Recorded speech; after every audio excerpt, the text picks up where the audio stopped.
എന്തെന്നാൽ ദൈവം നിന്റെ പൂർണ്ണ ആശ്രയമായിരിക്കും. അവൻ നിന്റെ കാൽ വലയിൽപ്പെടാതെ നിന്നെ സൂക്ഷിച്ചുകൊള്ളും. സദൃശവാക്യങ്ങൾ 3-ാം അധ്യായത്തിൻ്റെ 26-ാമത്തെ തിരുവചനം. പൂർണ്ണ ആശ്രയമായിരിക്കുന്ന ദൈവം. ആശങ്കപ്പെടരുത് എന്നാണ് ഇവിടെ ആവർത്തിച്ച് പറയുന്നത്. വിചാരപ്പെടരുത്, വെറുതെ അസ്വസ്ഥരാകരുത്. ദൈവം നിന്റെ പൂർണ്ണ ആശ്രയമായിരിക്കും. രാവിലും പകലിലും പോക്കിലും വരവിലും നിൽപ്പിലും നടപ്പിലും പ്രവർത്തന മണ്ഡലങ്ങളിലുടനീളം അവൻ നിന്റെ ആശ്രയമായിരിക്കും.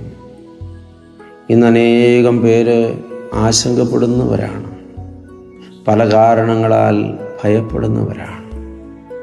ദൈവവാഗ്ദത്വം നിലനിൽക്കുന്നു.